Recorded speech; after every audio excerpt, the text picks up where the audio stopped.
Vamos lá, gente. Então, continuando nossa aula, né? Vamos continuar falando sobre análise de regressão, tá? A gente viu nas aulas anteriores aí um pouco sobre... Deixa eu ver se tá... Só um minutinho, gente. Vou compartilhar minha tela aqui. Beleza. Show de bola. Bom, então a gente viu análise de correlação e regressão, né?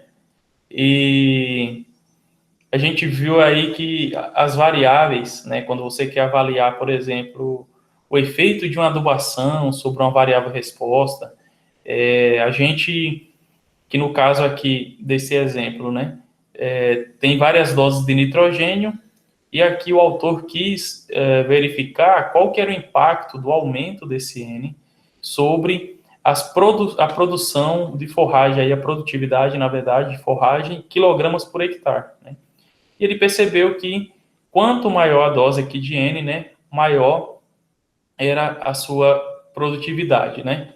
E com isso, essa regressão, ela gera sempre uma equação do tipo y dá igual a mais bx. Ele gera também um coeficiente de determinação, né, que quanto mais próximo de 1, melhor. E ele gera também um índice de correlação, que no caso da regressão linear, a raiz quadrada do R2, ele vai me dar a minha correlação de Pearson, né, que é a correlação mais conhecida que existe na estatística aí. Quando alguém fala, faz uma correlação para mim, na verdade ele está falando da correlação de Pearson, né?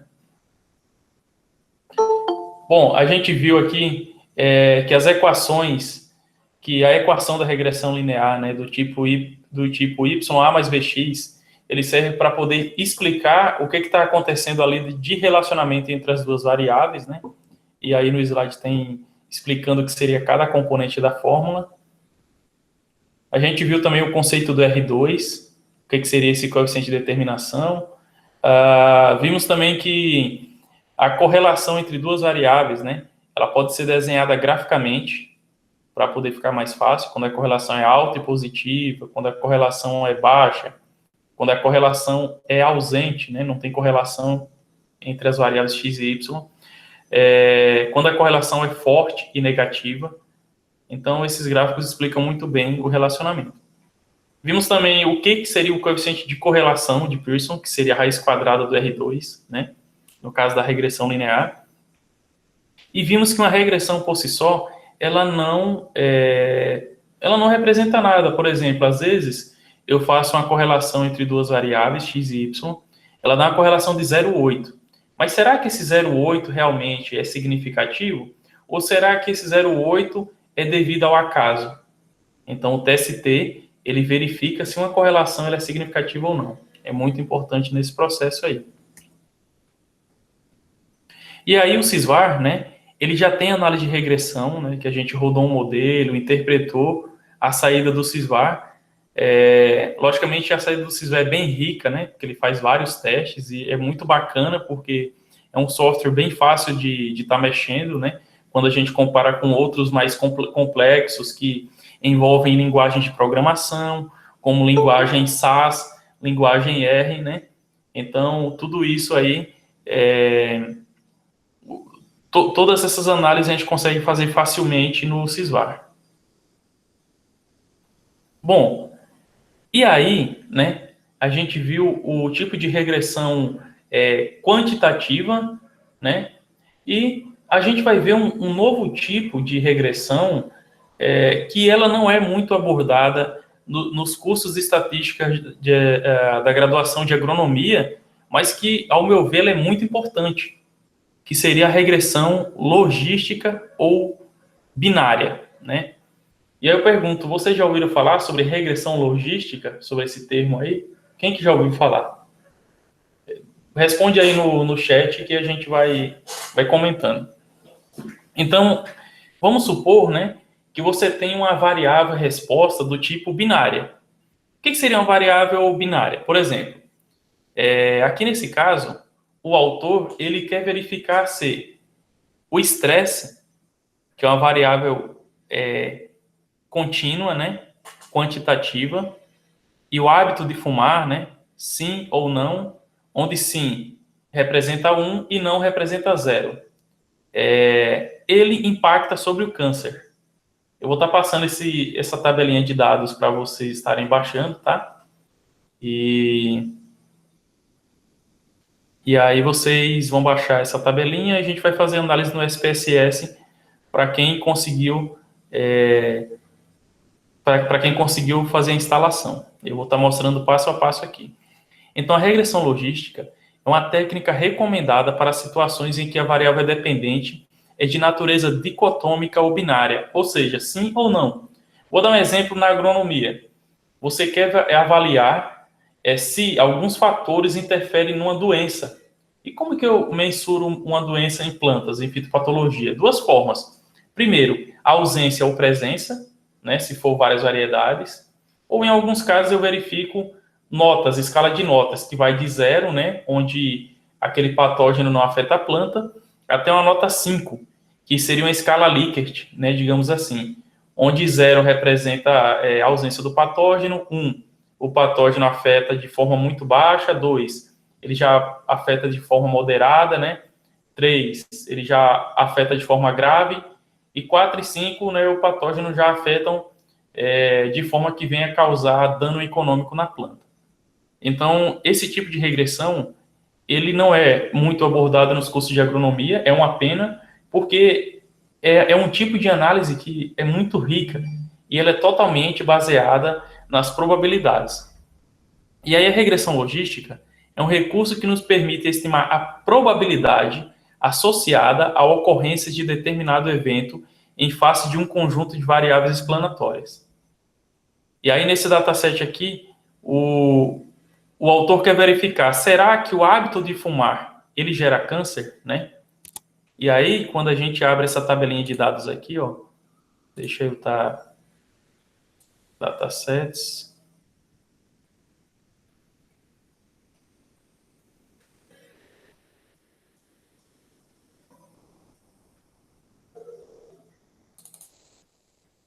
Tá abrindo aqui para a gente.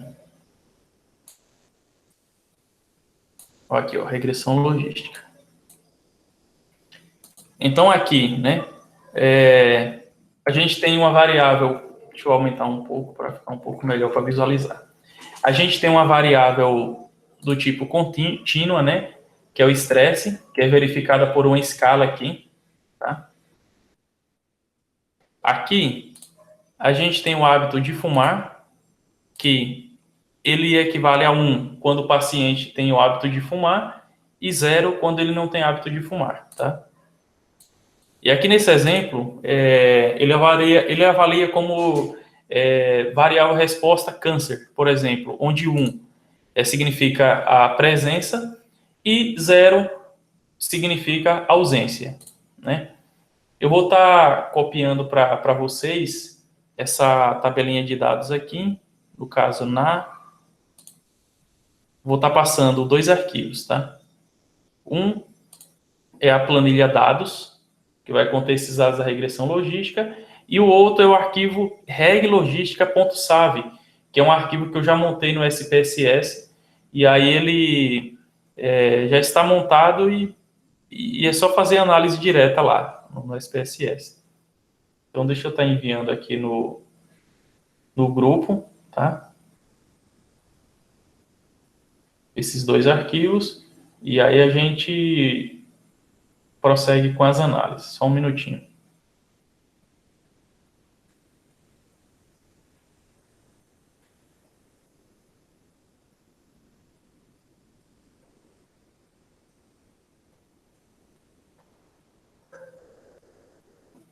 E aí eu vou pedir para que vocês baixem esses arquivos, eu mandei já lá no WhatsApp, tá? Eu vou pedir para que vocês baixem esses 2 arquivos, né? O primeiro arquivo, ele vai conter no Excel esses dados. Aqui, ó, do estresse. Aqui o hábito de fumar 0 ou 1. E aqui a presença ou ausência de determinado câncer, né? Aqui o autor ele não especifica, né? Que ele usa um exemplo apenas para mostrar a ferramenta estatística, mas Vamos supor que, por exemplo, seja câncer de pulmão, né? Que aí fica um pouco mais fácil para entender o enunciado desse exemplo aqui. E aí, quando vocês conseguirem baixar esses dados, vocês me avisam, tá? Bom, se no caso eu quiser fazer essa análise no SPSS, como que eu faria, né? Chegaria aqui na minha área de trabalho, abriria aqui o SPSS. Ops.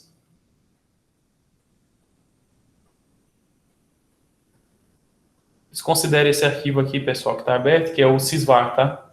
Estava rodando algumas análises.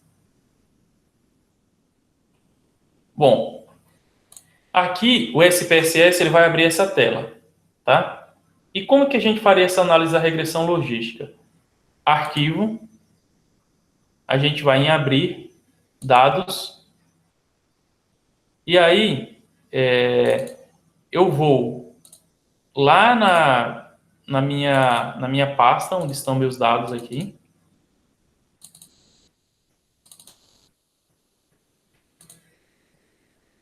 No caso, vamos supor que os dados estão em Excel.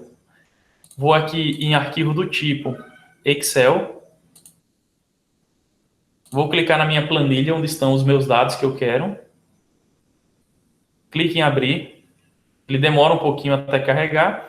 E aqui, ele vai aparecer o nome de todas as abas da minha planilha. Ó. Veja que tem vários conjuntinhos de dados aí com alguns delineamentos que a gente vai estar rodando os exemplos posteriormente, né? Mas a tabelinha que a gente quer é essa última aqui, ó. Regressão logística, que é a última aba da planilha que eu enviei para vocês pelo WhatsApp. Aqui eu vou dar um OK. Pronto. Os dados estão importados na SPSS.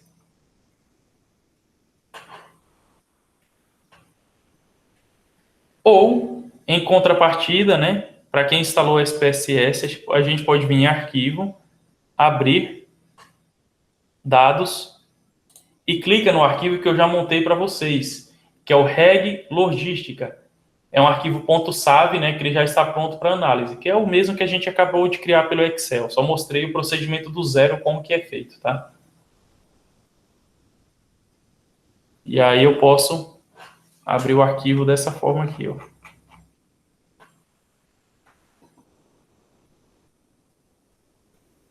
Até aí tudo bem, pessoal?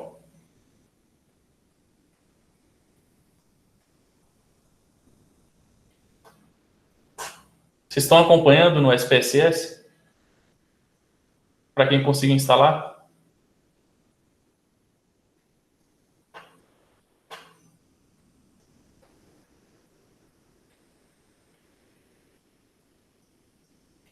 Bom, o próximo passo a gente vem aqui analisar, tá? Veja que eu estou avaliando o arquivo reglogística.sav.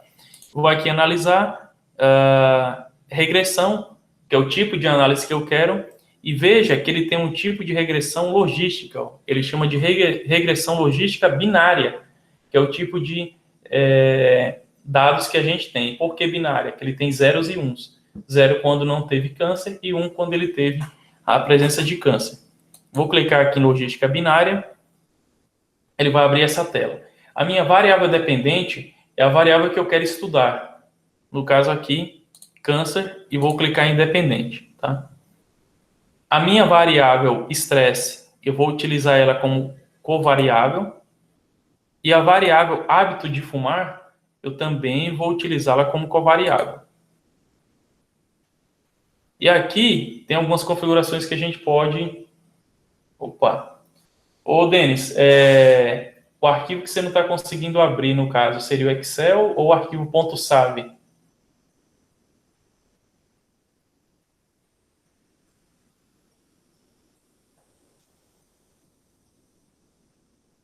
O arquivo que vocês não estão conseguindo abrir é o Excel ou o arquivo .sav? .sav? Mas vocês estão com o SPSS instalado? O arquivo .sav ele só vai abrir no SPSS. Agora, a planilha que eu mandei para vocês, aí vocês podem abrir tanto no Excel quanto no Libre.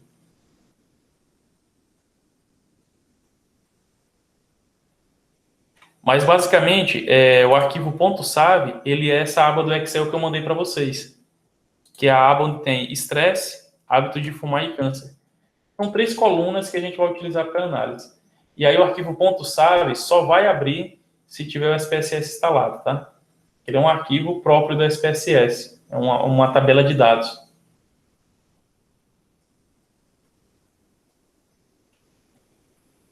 Bom, então voltando aqui na análise, tá? A gente chega nessa telinha aqui, a gente colocou estresse e hábito de fumar como covariáveis e a variável dependente câncer.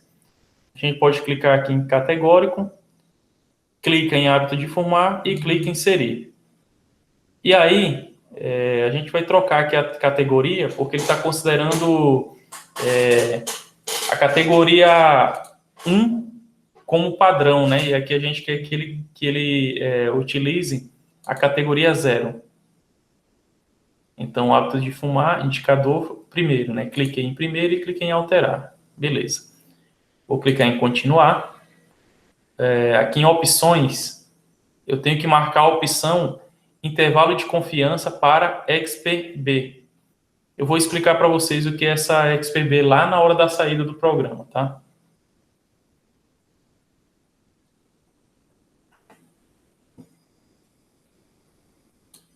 Aqui eu vou dar um OK. E aqui eu vou dar um OK. Beleza. Bom, o programa ele vai estar me dando essa saída aqui, né? Ele mostra que eu tenho 70 linhas de dados. Aqui, como variável dependente, né, que seria câncer, ele fala que o não equivale a 0 e o sim equivale a 1. No hábito de fumar, ele falou que sim teve 41 vezes e o não 29. Aqui ele faz uma análise inicial, nesse bloco 0.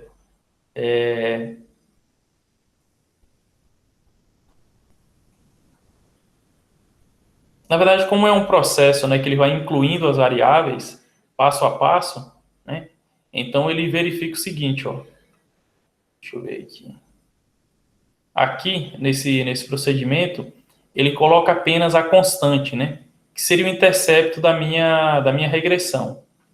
E aí ele verifica que não existe significância. Na etapa 2, que seria o bloco 1, ele vai adicionar as minhas variáveis estresse e hábito de fumar. E aqui, ó, veja que pelo teste do Q quadrado, que deu uma estatística de 28,368, com 2 graus de liberdade, ele foi altamente significativo. Vocês lembram lá do p-valor, que quando ele é menor do que 0,05, você vai ter uma significância associada ao teste? Então, é exatamente isso aqui, ó. Pelo Q quadrado, a gente teve 0, que é menor do que 0,05, logo, esse modelo é significativo.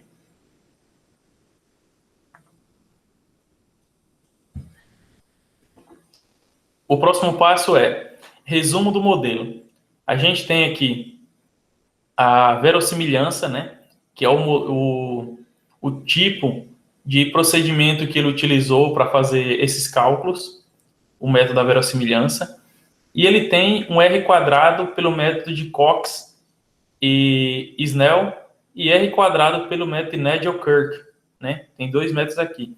Então, esse R2 aqui é como se fosse aquele coeficiente de determinação que a gente viu na última aula da análise de regressão.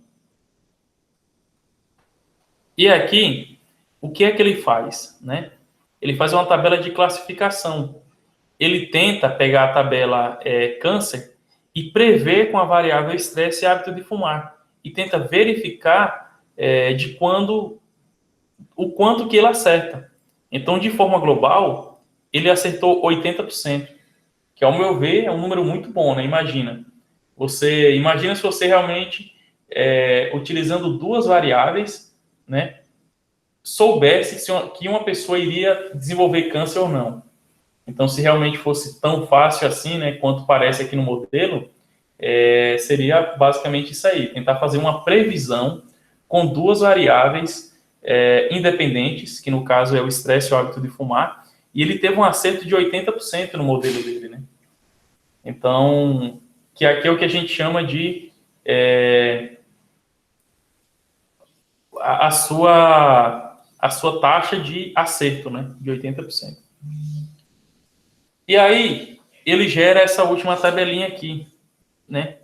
E essa tabelinha mostra o quê? Que o estresse, ele não é significativo, porque o p-valor foi 0,136. E o p-valor só é significativo se ele for menor do que 0,05. Só que o hábito de fumar, olha só, ele aumenta em até, ele foi significativo, né, a 0,02, e ele aumenta em até 8 vezes a probabilidade da pessoa ter câncer, né? Então, essa regressão binária, ela é totalmente voltada para probabilidades, tá, pessoal?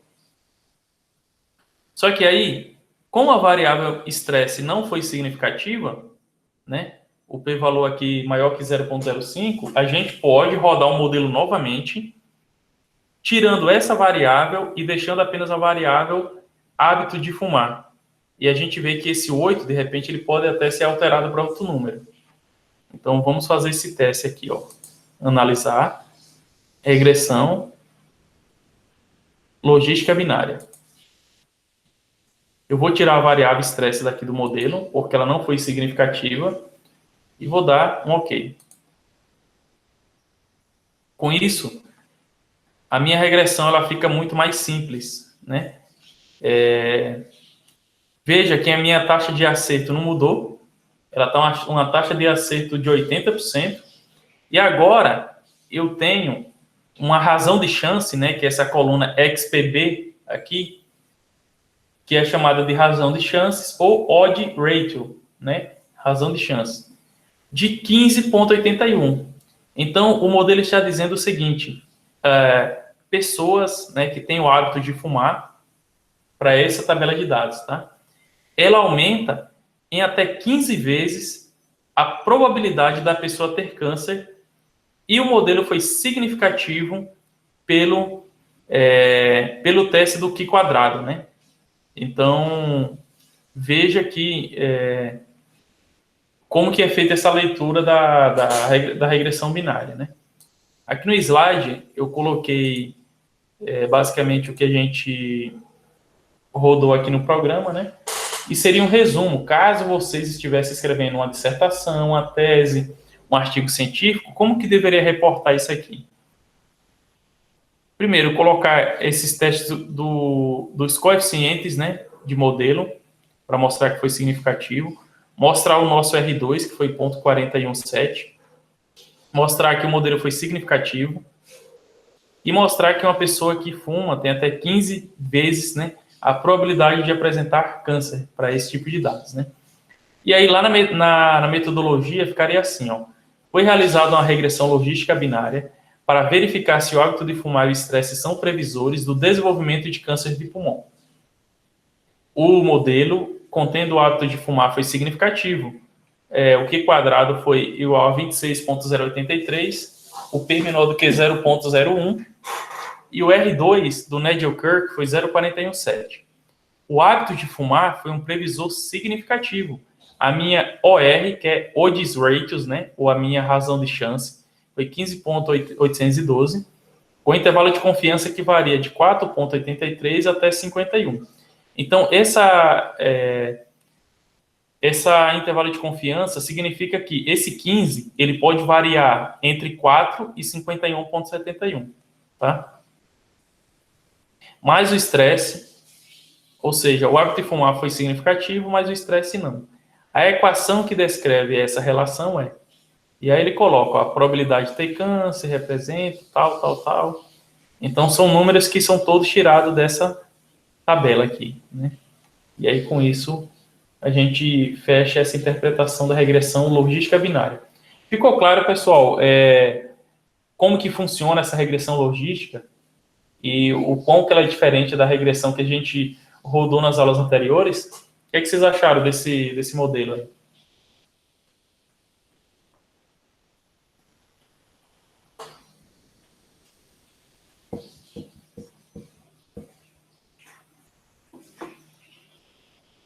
Vocês estão acompanhando? Sim, realmente, o Luciano, não é de uso rotineiro, né? Essa regressão é muito utilizada pelo pessoal da área da medicina, mas para algumas variáveis, como eu falei, agronomicamente, se ela for binária, né? Ausência e presença de doença, ou ausência e presença de determinada coisa, é o modelo que é mais correto a ser utilizado, tá? E aí, além da regressão logística binária também, existem outros modelos, como, por exemplo, o modelo multinomial, né? Só que o modelo multinomial, ele tem 3 classes, que seria, por exemplo, incidência da doença baixa, média e alta. Nesse caso, veja que a gente tem 3 classes, né? Baixa, média e alta. Então, eu deveria utilizar, para esse caso, a regressão multinomial, e a leitura dela é bem parecida com a regressão logística binária.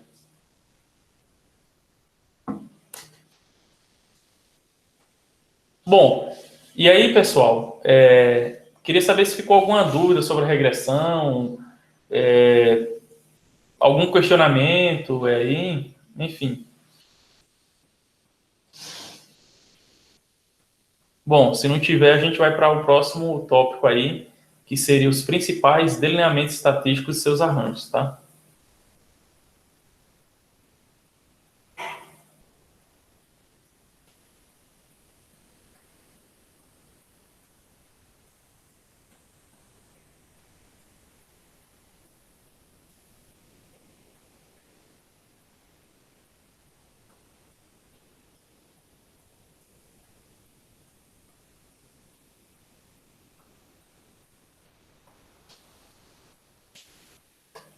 Bom, daqui para frente a gente vai estar utilizando tanto o Libre, né, tanto Excel, quanto o Libre, quanto o Sysvar, tá, pessoal?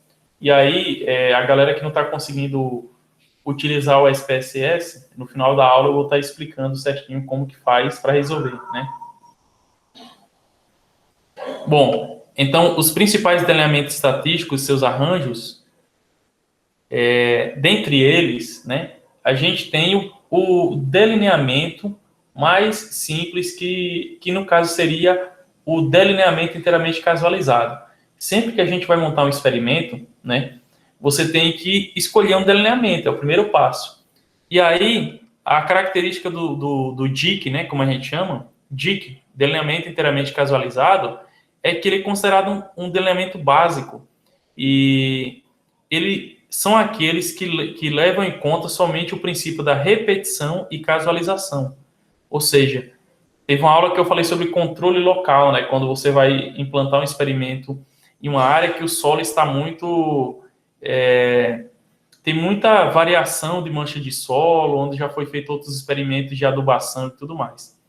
Então, desse modo, os tratamentos são localizados nas parcelas de uma maneira totalmente aleatória, pelo fato de não apresentar o princípio do controle local. Exige-se que o ambiente local, né, o local onde os experimentos serão conduzidos, seja o mais uniforme possível.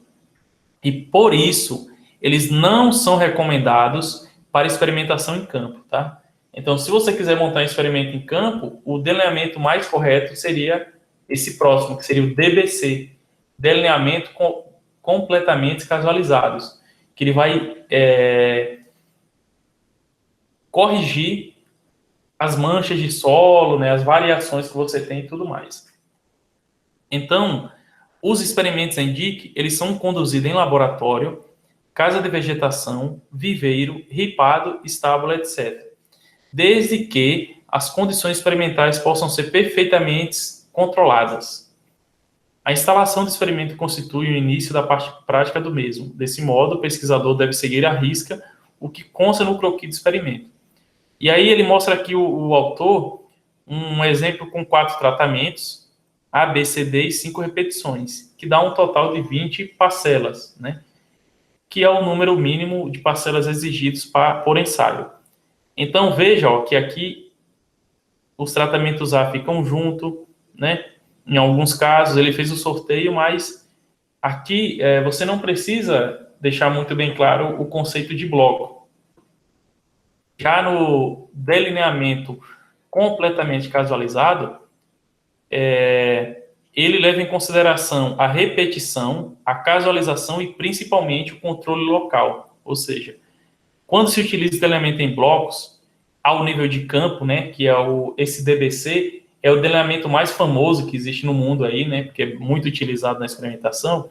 É recomendável que as parcelas tenham a forma alongada para que cada bloco seja o mais quadrado possível. Contudo, os blocos são instalados de forma retangular ou irregular, para que possam apresentar a homogeneidade das parcelas.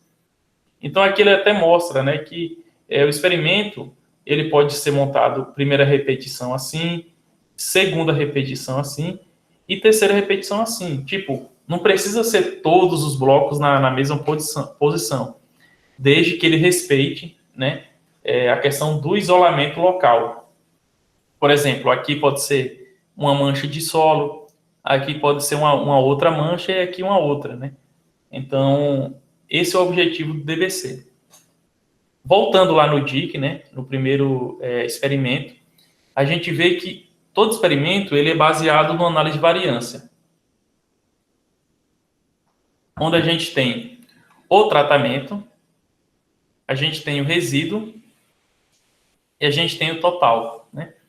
Isso aqui são uns cálculos que lá no livro do professor Paulo Vanderlei vai estar explicando passo a passo onde que eu chego cada somatório desse, da soma de quadrado total do tratamento, soma de quadrado do resíduo, SQ total, quadrado médio do tratamento, quadrado médio do resíduo, e a divisão do quadrado médio do tratamento pelo quadrado médio do resíduo, né, que é o do TSTF, que está verificando se existe diferença entre os tratamentos.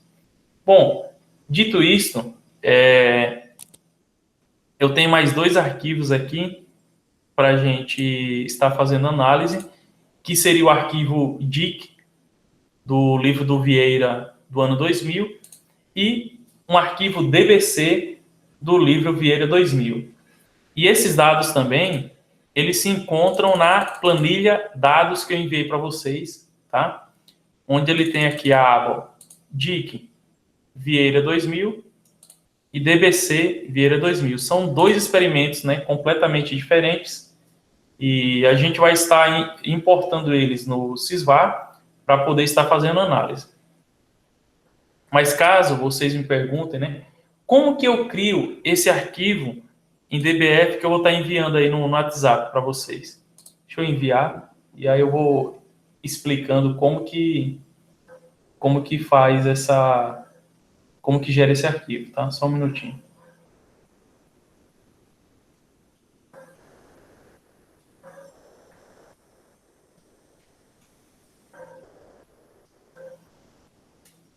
Pronto, eu mandei no grupo do WhatsApp lá, tá? Então aqui, ó, vamos supor que eu quero pegar esses dados que estão aqui e importar eles no Sysvar para poder fazer minha análise, né? Quais são os passos ou o procedimento? Bom, eu sei que meus dados, eles estão nessa planilha do Excel chamada dados aqui. Então, para eu gerar o DBF, o primeiro passo é abrir no LibreOffice, né, que eu pedi para vocês instalarem.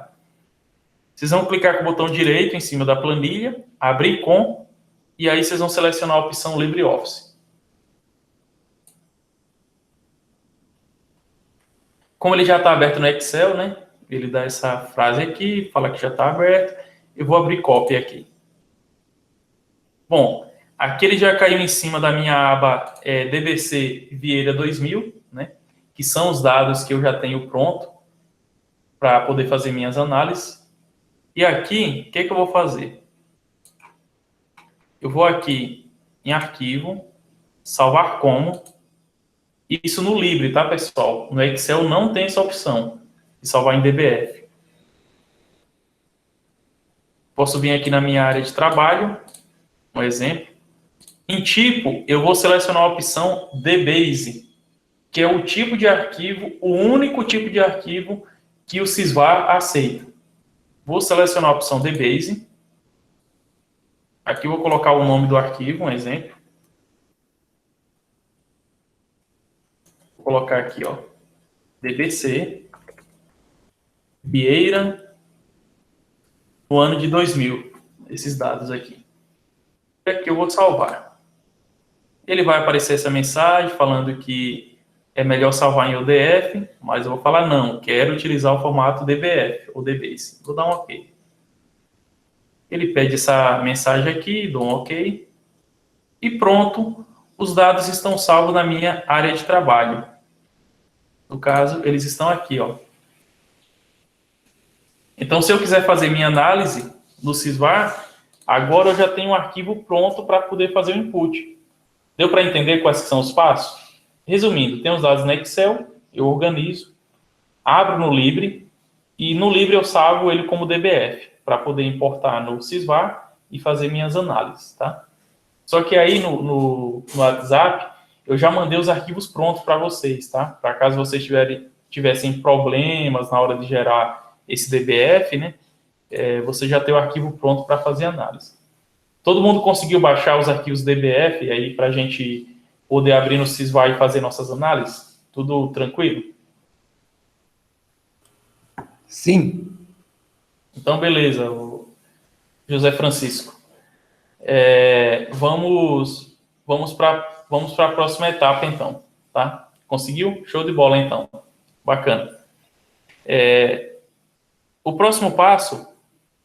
Deixa eu estar até aberto aqui o Sysvar. Deixa eu fechar aqui. Eu vou fechar aqui. Tá. Então, o próximo passo, sempre que a gente vai fazer uma análise do Sysvar, né? Logicamente, vou dar 2 cliques aqui no programa, que está instalado na minha área de trabalho. Vou colocar aqui em tela cheia. E aí, eu dou uma olhada lá no que fala a minha literatura. A minha literatura fala o seguinte, que o delineamento inteiramente casualizado, o esquema da análise de variância é dado por tratamentos e resíduo. A parte de resíduo, pessoal, a gente não adiciona ela no modelo quando a gente vai compor no Sysvar, tá? Então, resíduo, ele não entra.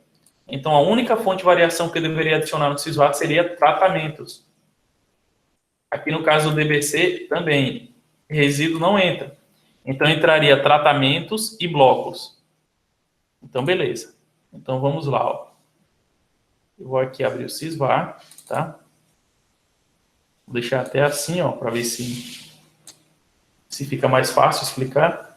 Vou aqui em análise, ANAVA, tá? E a gente começa a fazer nossa análise de variância. Ele vai abrir essa telinha aqui. Nessa tela, eu vou clicar em abrir arquivo e vou selecionar o delineamento inteiramente casualizado, que está descrito no Vieira 2000, que é o arquivo DBF que eu mandei para vocês no WhatsApp. Vou clicar em abrir. Ele vai abrir essas variáveis do arquivo aqui, ó. Veja que eu tenho 3 colunas no Excel, a variável tratamento, a variável repetição e a minha variável altura do eucalipto, que é o experimento que foi verificado, né? Então, eu dou uma olhada aqui na minha análise de variância. Ela fala, olha, o DIC, ela só pode ter tratamento, porque resíduo, o próprio modelo já vai calcular o resíduo, né? Que seriam os efeitos aleatórios do modelo. Então, vou aqui em tratamento e vou adicionar. Pronto. Isso aqui é tudo que eu preciso para poder fazer minhas análises. Até aqui vocês conseguiram, pessoal? Tá dando erro aí? Tá indo tranquilo o programa?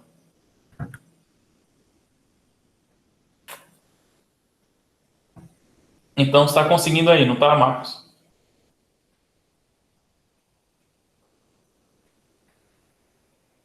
Beleza, então. Show. Bom, a gente vai clicar em fim, porque a gente já finalizou o modelo de acordo com a ANAVA. Quer encerrar o quadro da análise de variância? Professor, Oi. eu não estou conseguindo encontrar aqui no Sysvar a planilha. Você baixou do WhatsApp que eu mandei, não baixou? Baixei e também fiz ela aqui agora no, Tá. no, Bom, no LibreOffice. quando você clicar aqui em abrir arquivo, ó, você pode, para ficar mais fácil, é bom você salvar na área de trabalho. Ah, tá. Beleza? Aí você já clica aqui na área de trabalho e quando você rolar a barrinha aqui, já vai estar disponível o arquivo para você poder fazer a análise. Beleza? Beleza. Bom, então, uma vez que a gente tem o tratamento aqui, a gente vai clicar em fim. Opa. Quer encerrar o quadro de análise de variância? Yes. E aí aqui ele vai abrir essa telinha, né, com a nossa variável ou a nossa fonte de variação. Ele chama, ó, dê um clique duplo na FV. FV é fonte de variação, que no caso seria essa aqui, causa de variação, né, que o outro autor chama de causa de variação, mas é a mesma coisa. Para escolher os testes a serem realizados, máximo de 7 por fonte de variação. Então a gente pode clicar aqui, ó, em tratamento, e aí ele abre essa tela, né? E essa tela, ela mostra qual tipo de teste que a gente pode utilizar para esses dados. Tem o teste de Tukey, tem o teste de SNK, TST de Bonferroni, tem o TST, que é o LSD, tem o teste do Scott-Knott, que é na verdade, o teste do Scott-Knott ele seria um agrupamento, né? Ele separa os tratamentos, né, os grupos ou as classes ou as nossas causas de variação de acordo com a similaridade.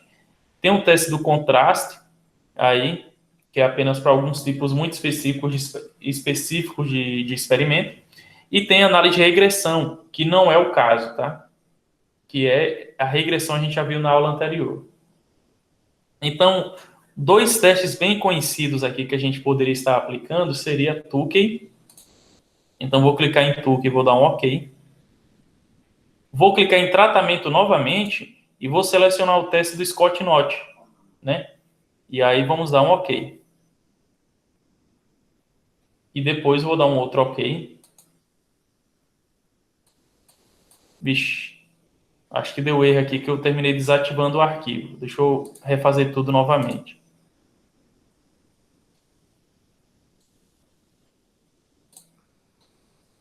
Só vou repetir os passos aqui que eu fiz.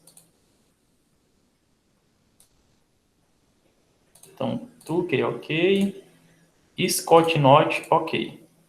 OK, tá. Então, aqui ele mostra as minhas variáveis a serem analisadas, né? Que variáveis são essas? No caso, a minha variável resposta, que seria a altura do eucalipto. É a minha variável que eu quero verificar se ela tem diferença entre os tratamentos. Que no caso, os tratamentos são... deixa eu ver aqui, ó, DIC. Deixa eu só abrir aqui no livro e rever quais são os tratamentos que o autor está considerando. A altura de mudas de eucaliptos com 1 ano de idade em função do uso de 5 tipos de recipientes, né? Então, ele está verificando qual tipo de recipiente confere uma maior altura na planta de eucalipto. Esse é o experimento que está sendo avaliado aqui.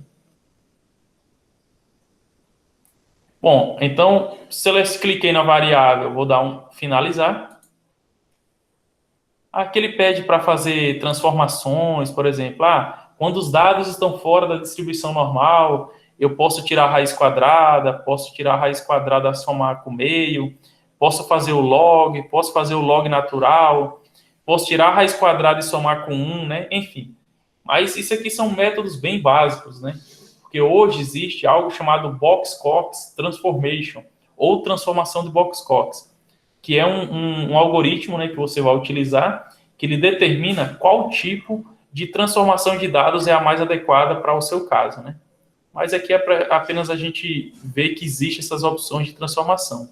Eu não quero transformar os dados, quero utilizar os dados da forma que foi coletado no campo. E aqui eu vou dar um finalizar. Bom, vocês conseguiram gerar essa tela aqui? Que é a tela da saída de análise. Eu vou colocar uma fonte um pouco maior para a gente poder estar focando melhor na interpretação. E aí vou fazer uma pergunta para vocês, né? Aqui a gente tem o p-valor, probabilidade, né, de ser maior do que o f calculado. E aí eu queria saber quem que se arrisca a me falar se esse modelo ele é significativo ou não.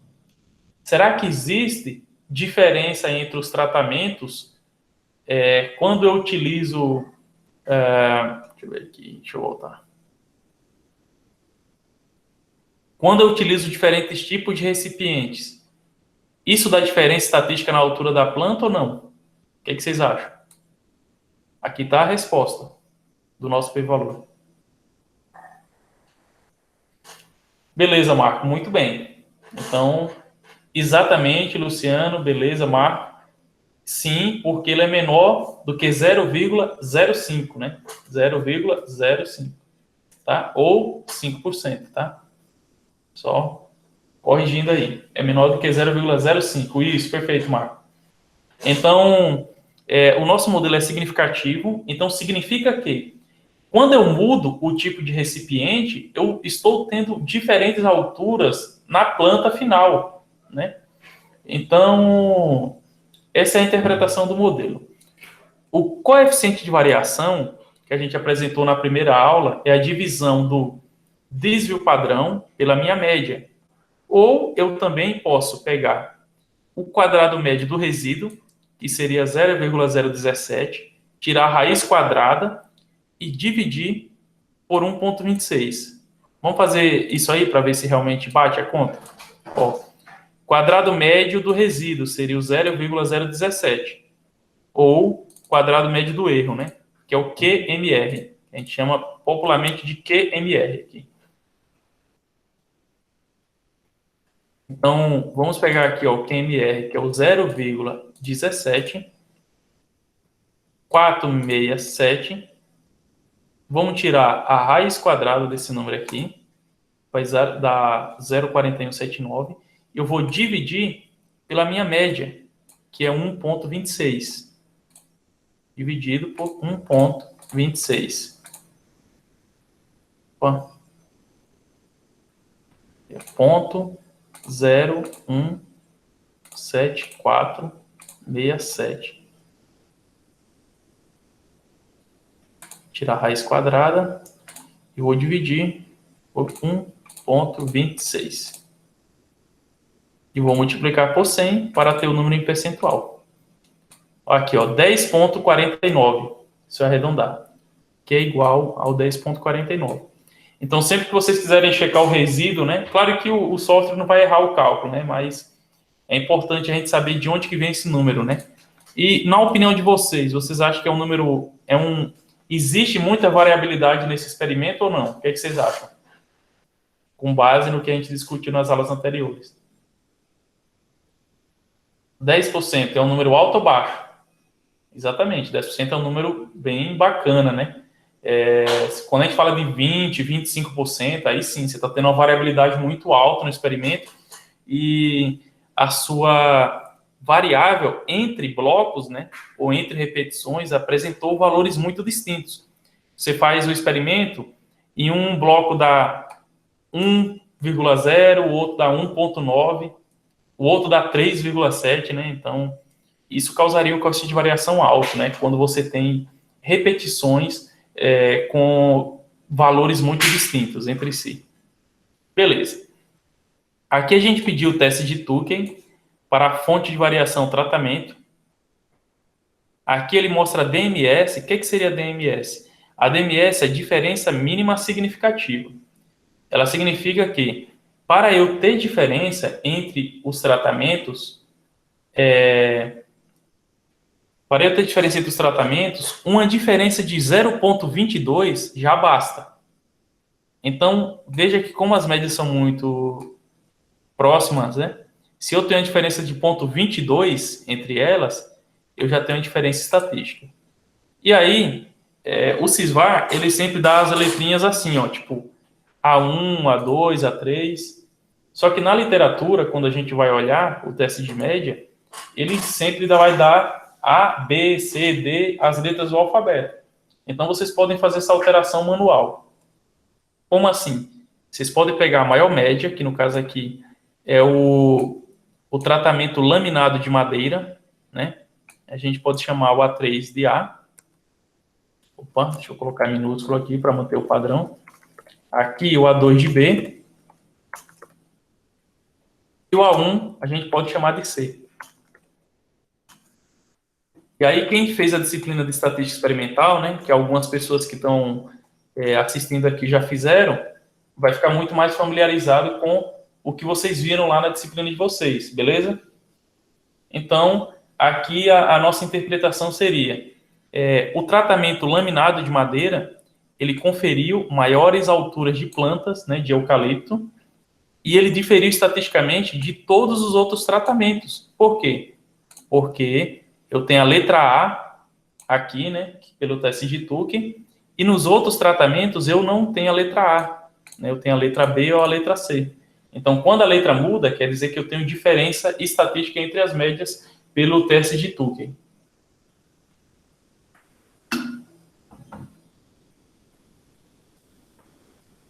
Pessoal, alguma dúvida até aqui? E como que eu interpreto essas médias BC aqui? O BC, eles são tratamentos intermediários. Eles não diferem de B e nem tampouco diferem de C. Ou seja, apresentam médias intermediárias, né? Então, veja que tubo de papel ou esse fértil pote aqui, eles apresentaram médias intermediárias. O tratamento saco plástico apresentou a pior performance, né? Ou seja, plantas com as menores alturas de planta, no caso, teve as menores alturas de planta, e o laminado de madeira teve a melhor performance aí, ou a maior média. Até aqui tranquilo, né? Quando a gente vai para o teste de Scott-Knott, ele é um teste que ele não apresenta essas ambiguidades, ou seja, não existe tratamentos com médias intermediárias, que nem nesse caso BC. Ele já separa dessa forma aqui, ó. Ele já mostra que o laminado de madeira foi o melhor, foi o tratamento com a melhor performance, né? Que apresentou a média A aqui. Esse A2 a gente pode substituir por B e o A1 a gente pode substituir por C. Olha só que interessante que o teste de Scott-Knott faz. Ele separa em classes únicas. Ó. Aqui é A, aqui é B e aqui é C. Então, alguns pesquisadores preferem utilizar o teste de Scott-Knott justamente porque ele faz esse agrupamento de fontes de variação, né? Ele agrupa aqui o laminado de madeira sozinho, agrupa os tratamentos fértil pote e torrão paulista separado e agrupa os tratamentos saco plástico e tubo de papel separado também. E aí, com isso, ele apresenta de uma forma um pouco mais simples, digamos assim, e sem as ambiguidades, né? Que seria esses tratamentos com o teste de Tuque B e C. Pessoal, tranquilo até aqui? A parte de análise de variância, teste de média. Alguma dúvida sobre as diferenças entre o Scott-Knott e o Tuque que a gente apresentou aqui?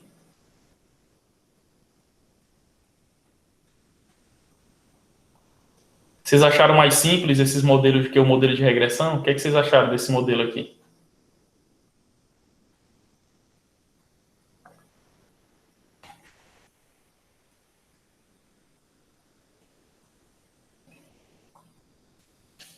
Exatamente, né?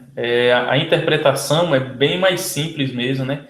A análise de regressão realmente é um pouquinho mais complexa, exige bem mais, né, do pesquisador na hora de escrever, na hora de montar os dados, né? Enfim, mas é bom a gente ver todas as teorias, né? Tanto da análise de variância quanto da análise de regressão aí. Então, beleza. Bom, aqui é o experimento inteiramente casualizado, né? Eu vou fechar aqui esse experimento. E agora, a gente vai para o delineamento em blocos completamente casualizados, né? eu já expliquei para vocês quais que são as diferenças. O delineamento e treinamento casualizado geralmente são experimentos mais controlados dentro de laboratórios, né? Um exemplo, dentro de casa de vegetação, com temperatura, umidade, pressão, bem mais controlada. Já o DBC são experimentos mais robustos, né? Que você tem que montar em campo, você tem que colocar blocos para poder pegar o efeito de manchas de solo e tudo mais. E como que eu faria essa análise de DBC dentro do CISVAR? O mesmo procedimento do DIC.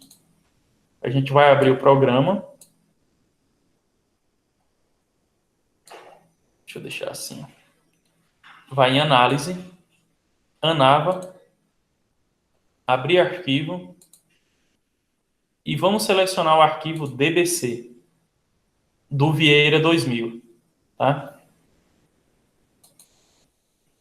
Opa. Deixa eu tentar pegar o arquivo da minha área de trabalho lá. Ele tá dando bug aqui. Vocês estão conseguindo abrir, pessoal, o arquivo DBC? Para mim ele deu um erro aqui. Quando dá esse erro no CISVAR, o que eu faço? Eu vou fechar o software e vou abrir novamente. Ó, fechei. E vou abrir novamente aqui.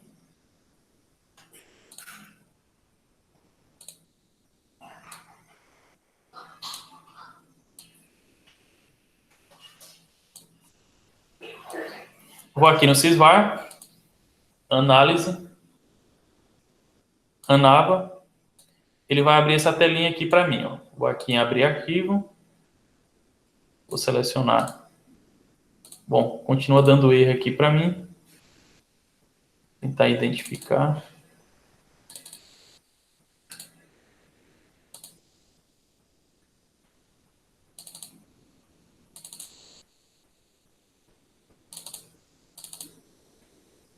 DBC Vieira 2000, ok. Vocês estão conseguindo abrir aí o arquivo DBC no computador de vocês?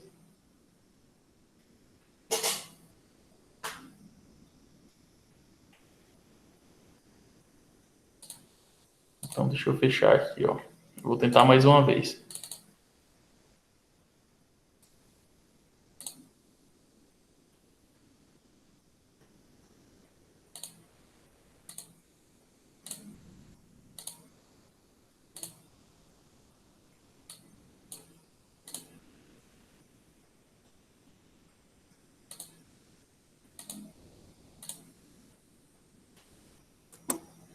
Tentar renomear aqui o arquivo DBC.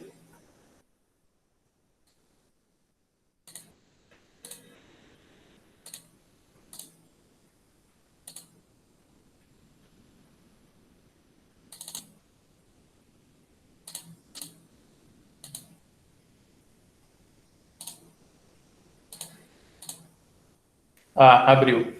Vocês viram que deu problema, né? Às vezes o programa ele não reconhece o nome do arquivo.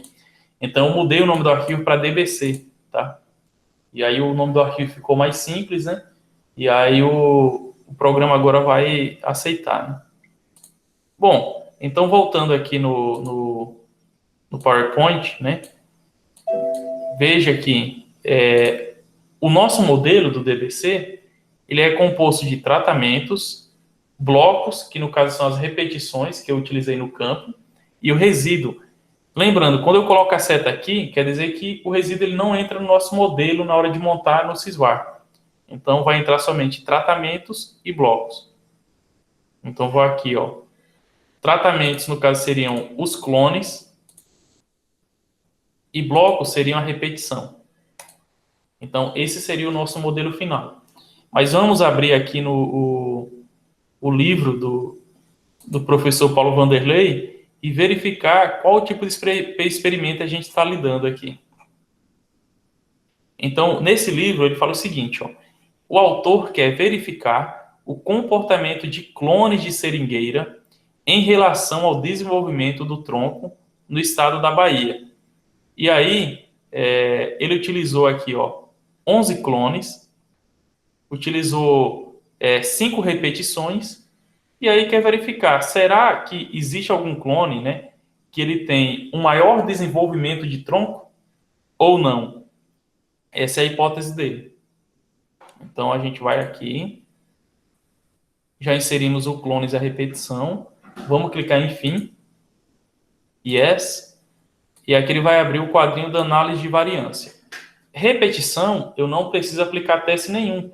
Até porque se uma repetição difere da outra, em termos de comprimento do tronco, isso não vai interferir em nada na vida do pesquisador. Agora, a diferença entre clones, sim, é importante. Vamos clicar em clones.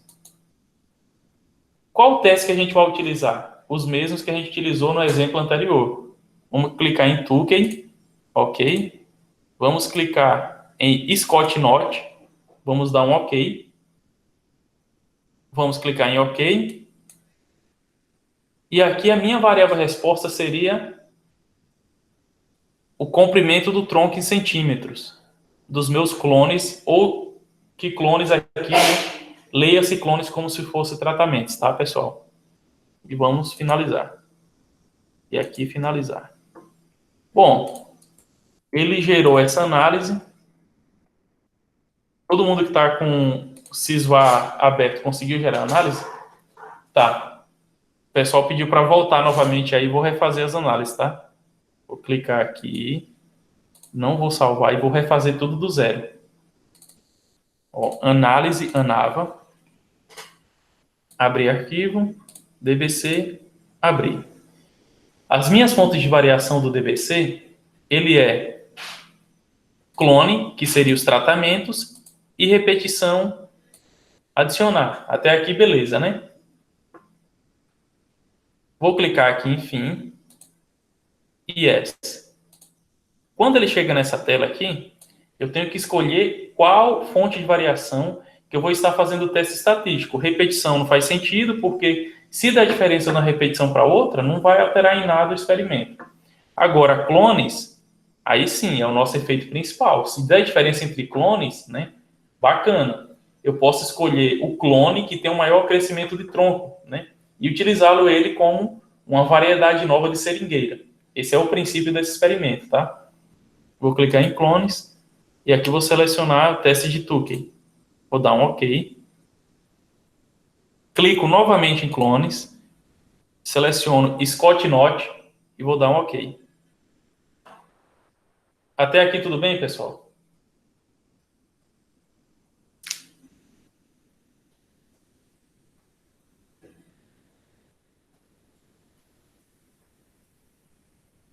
Então vou dar um OK.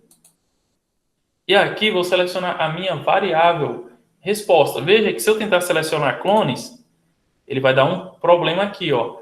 O programa vai dizer, esta variável já foi selecionada, né, ou usada como fonte de variação. Então, eu não posso selecionar nem clone, nem repetição, porque já foi utilizada no modelo. Então, só me resta a variável tronco. Vou clicar e finalizar. Aqui, ele pede para transformar a variável, eu não quero transformar, só vou clicar em finalizar. Com isso, ele vai gerar essa tela, né? Vou aumentar a fonte aqui para ficar mais fácil para enxergar. Beleza.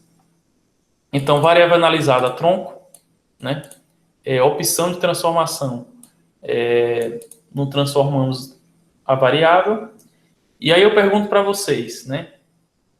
Clones, foi significativo pelo teste F? Sim ou não? Beleza, show de bola, sim. Repetição, foi significativo pelo teste F? Sim ou não?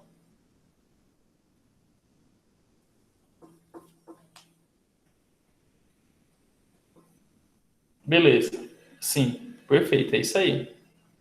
A gente tem um CV de 3,71, é um coeficiente de variação muito baixo, quer dizer que o experimento ele foi muito bem conduzido, né? A diferença entre os blocos foi muito bem efetuada, digamos assim. E a gente tem uma média geral de 58,99 aqui. A gente vai descer para o teste de Tukey, né? E o Tukey fala o seguinte, ó, DMS, diferença mínima significativa. Para eu ter uma diferença entre os meus tratamentos, eu tenho que ter, né, uma variação entre eles, na média, de pelo menos 4,72, ou 4,719. Então, veja que todos os clones que têm uma diferença de pelo menos 4,72, ele vai ter uma letrinha diferente. E aqui é o mesmo caso do que eu mostrei anteriormente. Se eu quiser apresentar isso no relatório científico, eu tenho que fazer uma recodificação dessas variáveis, porque o SysVar trata como número, né? Então, seria, né? A6, trataria como A, tudo que é A5 eu vou tratar como B, A4 eu vou tratar como C, e assim posteriormente.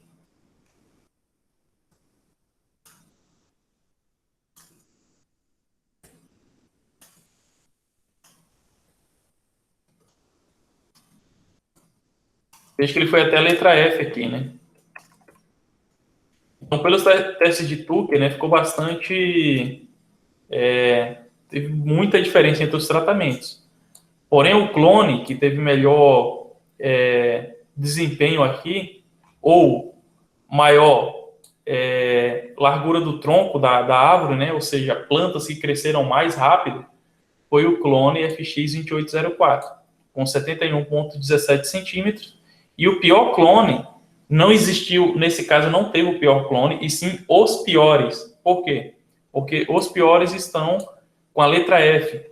Então quer dizer que, estatisticamente, não tem diferença entre esses clones 6, 7 e 8, né? Que é o FX86, o FX4109 e o FX56. Quando eu vou para o teste de Tucker, ele faz mais ou menos a mesma análise, né? Ou seja, o FX, o clone 1, ele teve o melhor desempenho, e o clone 6 teve o pior. Veja que aqui, ó, ele foi marcado como A1. Então, o processo de codificação seria igual. Aqui, onde tem A6 seria A, A5 seria B,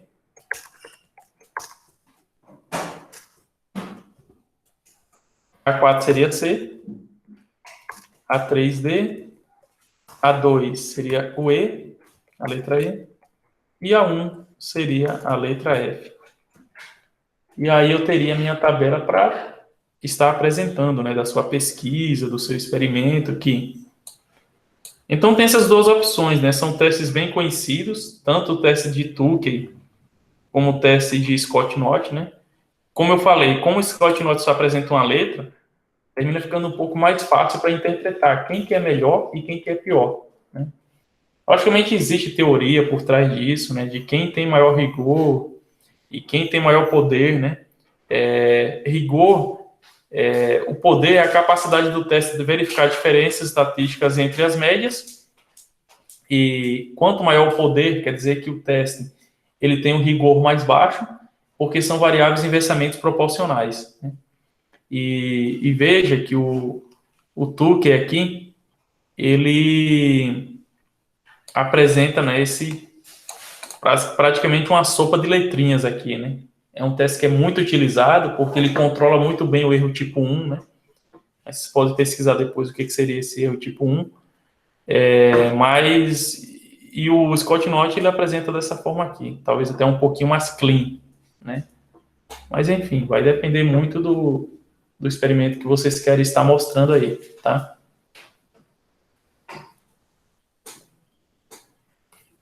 E aí, pessoal, estão acompanhando também? Conseguiram rodar? Queria que vocês falassem um pouco aí de como que está sendo a experiência do Sysvar.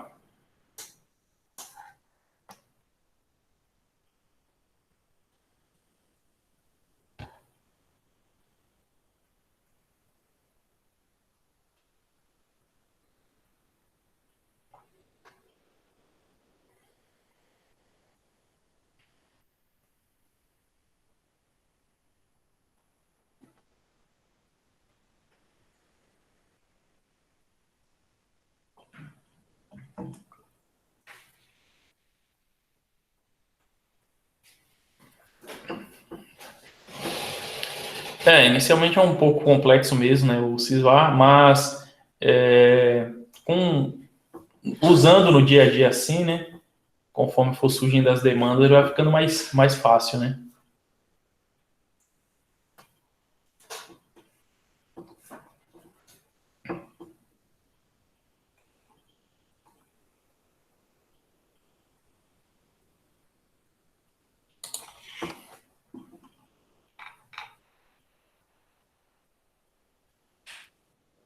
O Sysvar até que é mais simples, agora aquele SSPS lá, Deus me livre. É que o SPSS ele tem mais funções, né? Ele tem bastante função.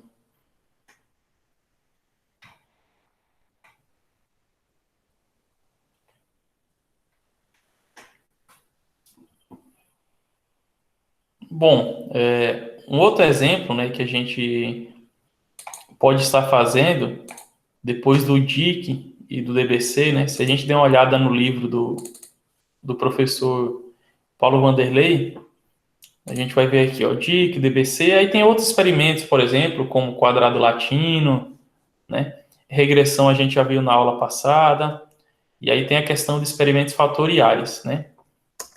O experimento fatorial é justamente quando você quer verificar se existe interação entre duas fontes de variação. Um exemplo aqui, ó, que ele mostra. Às vezes você quer verificar a influência entre nitrogênio, fósforo e potássio com relação à média, né? E aí com isso você faz um experimento. Deixa eu mostrar aqui o esquema na análise de variância. Tá. E com isso você pode, por exemplo, vou colocar dose de nitrogênio, várias doses de nitrogênio, com várias doses de fósforo, com várias de potássio. E aí você verifica a interação entre essas variáveis, né? Aqui ele mostra, o autor ele mostra um exemplo da análise de variância, de como seria de um experimento fatorial. Basicamente, ó, tratamento A pode ser nitrogênio, tratamento B pode ser fósforo, né? E a interação entre eles. E aí aqui, ó, se a gente for pegar o exemplo do autor, né? Deixa eu pegar aqui, ó. O exemplo com a interação não significativa. O autor ele mostra o efeito de épocas de plantio na resistência de cultivares de alho. E a alternária corre um agente causal da mancha púrpura no município de Viçosa, em Alagoas, né? Então a gente tem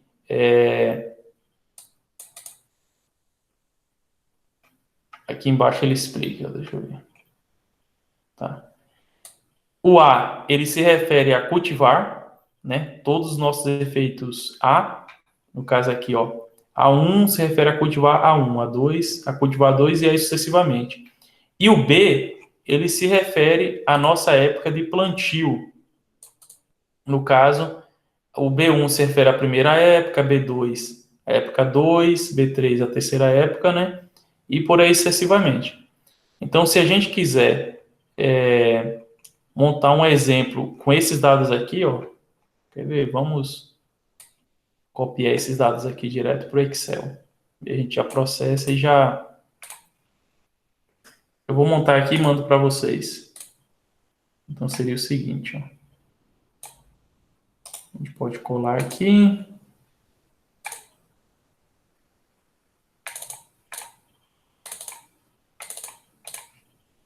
Vamos voltar lá. Então, aqui ele teve 2 repetições apenas, né? Vou deletar essa coluna. Então, aqui a gente está montando o arquivo do zero, né? É até bom que vocês veem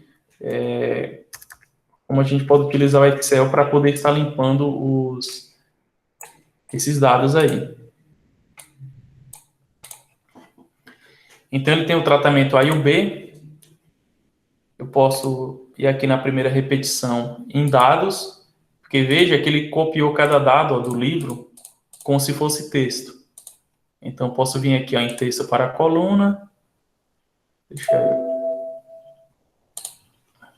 E aqui eu clico em concluir. Vou matar esse asterisco. Na repetição 2, faço a mesma coisa. Dados, texto para a coluna e vou dar concluir. E aí ele faz uma limpeza do arquivo. E aqui, número. Aqui eu vou fazer uma separação entre as minhas cultivares e a minha época de plantio. Então, vou vir aqui em inserir. Opa, dados. Texto para coluna. Delimitado por espaço. Concluir. Então, veja que aqui nos tratamentos, agora eu vou conseguir separar quem seria minha cultivar e quem que seria época plantio.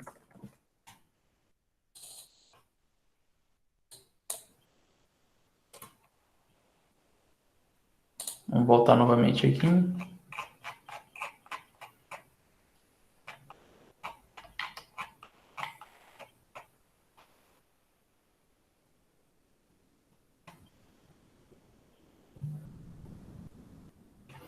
Então, a gente vê aqui, ó, que o experimento ele é inteiramente casualizado, porque ele trata como cultivares, o tipo de regressão, aqui, não, na verdade, delimita em blocos casualizados, aqui ele tem efeito de bloco, né? Aqui ele tem efeito de tratamento, que é a combinação entre as cultivares e as minhas épocas de plantio. E aí, ó, tem mais um detalhe aqui, pessoal. Vamos cultivar, época de plantio, aqui tá tudo certo. A minha repetição, eu vou ter a repetição 1, todos os dados. Que a minha repetição 1 vai ser correspondente a esses dados aqui, da primeira repetição.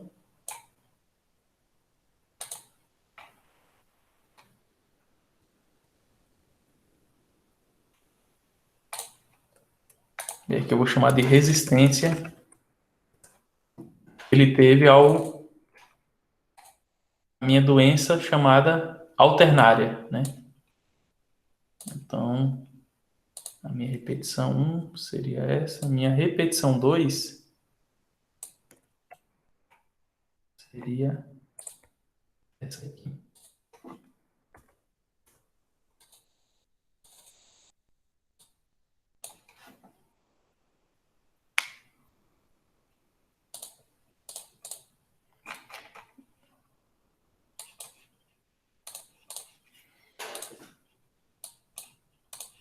Então, temos a cultivar, época de plantio, repetição e resistência.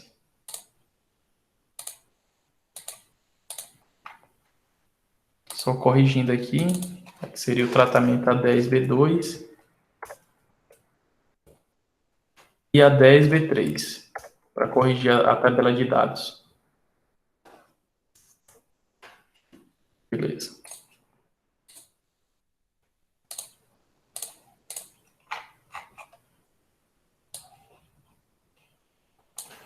Vou copiar aqui e vou colar aqui embaixo. Então, beleza. Veja que eu tenho o arquivo pronto agora para poder fazer nossas análises, né? Então, aqui, ó, eu posso criar uma coluna chamada tratamento. No caso, seria a interação entre esses dois tratamentos aqui, da cultivar com a minha época de plantio. E aí vou explicar para vocês lá no Sysval por que eu criei essa variável aqui, ó. Bom, aqui os dados estão criados. Agora vou abrir no Libre e vou criar o arquivo DBF para poder estar fazendo essa importação lá no Sysvar. Então vamos aqui, ó. Dados, abrir com Libre.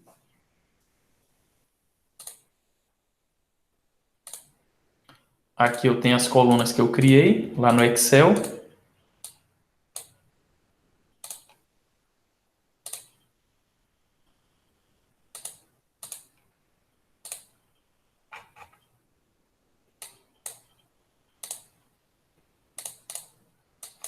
Aqui eu vou colocar o nome DBC, fatorial.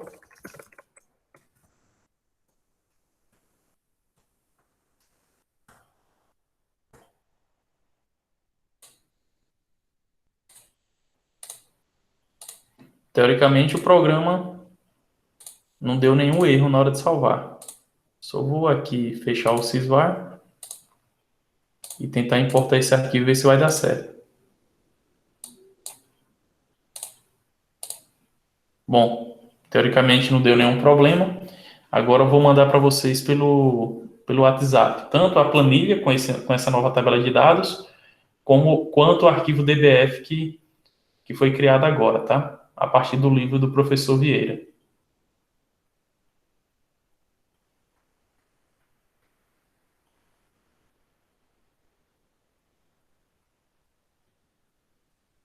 Enviei novamente a planilha para vocês no WhatsApp, tá? E agora a tabelinha de dados aí. Opa, deixa eu...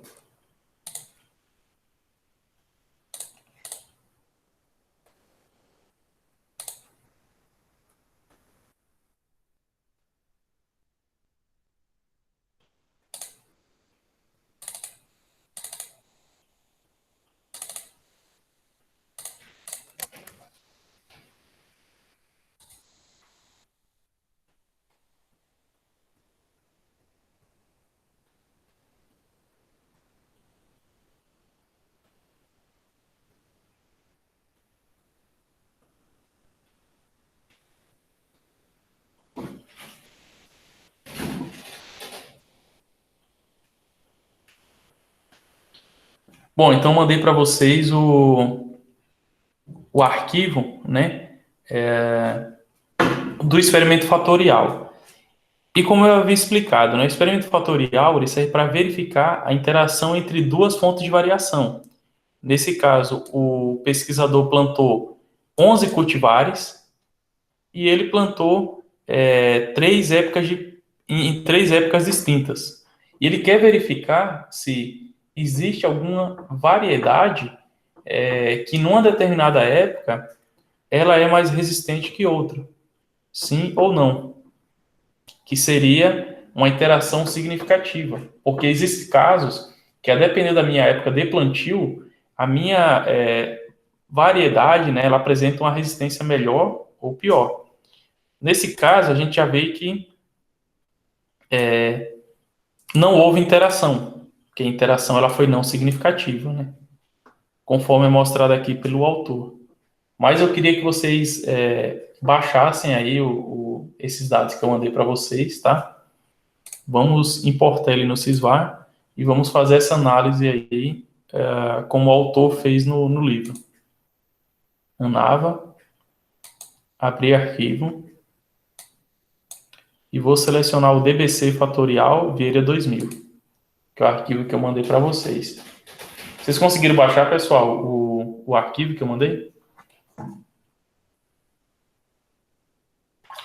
Bom, o modelo, né, a gente dá uma olhada aqui no livro do modelo que é criado pelo autor, né?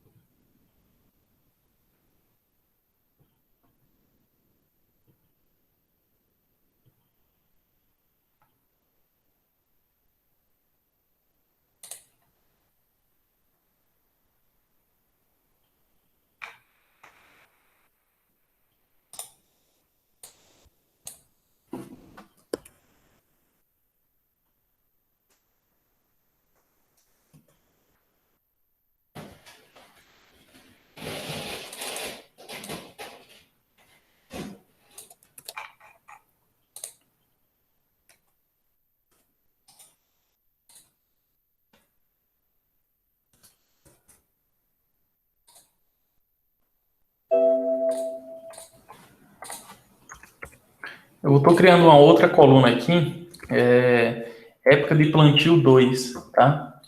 E aí essa época de plantio 2, eu estou substituindo onde é texto por número. E tem uma jogadinha no Sysvar que, para eu fazer um desdobramento de análise de regressão, essa coluna ela precisa estar numérica. Então eu criei uma outra coluna aqui, chamada época de plantio, que vai ter texto. Criei uma outra coluna chamada época de plantio 2, que ao invés de ser texto, vai ser número, para poder fazer o desdobramento dessa regressão. E aí eu vou salvar novamente aqui e vou enviar para vocês o arquivo DBF atualizado.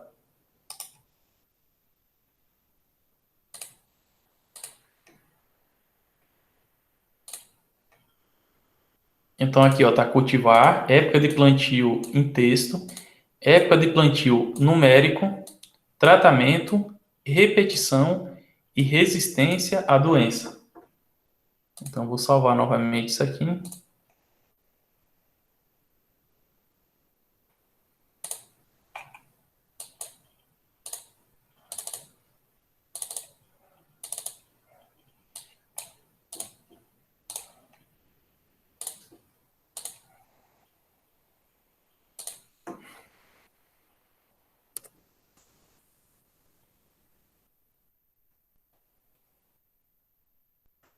Vou salvar esse arquivo aqui, ó, DBC Fatorial Vieira 2000, novo. Tá. E aí eu vou estar enviando para vocês novamente o arquivo para vocês atualizarem com essa outra versão. Senão o arquivo, da forma que está, a gente não vai conseguir fazer o desdobramento da regressão. De qualquer forma, eu já mandei no Zap aí. E aí vocês baixando vão conseguir reproduzir as análises. Bom, então a gente tem aqui, ó, cultivar, época de plantio, texto, época de plantio variável numérica, tratamento, repetição e resistência à doença. Veja que aqui, no livro, o autor verificou que essa variável nota, ela tinha que ser transformada em raiz quadrada. Por quê?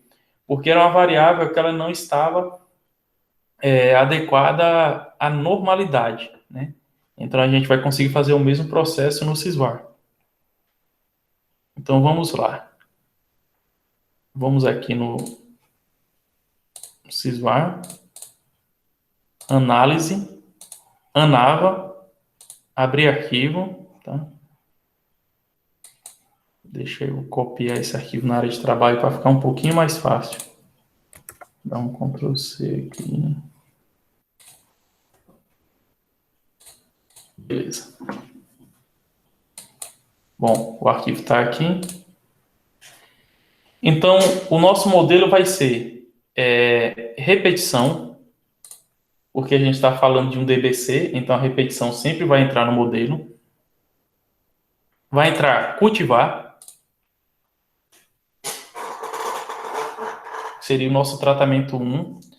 Vai entrar época de plantio 2.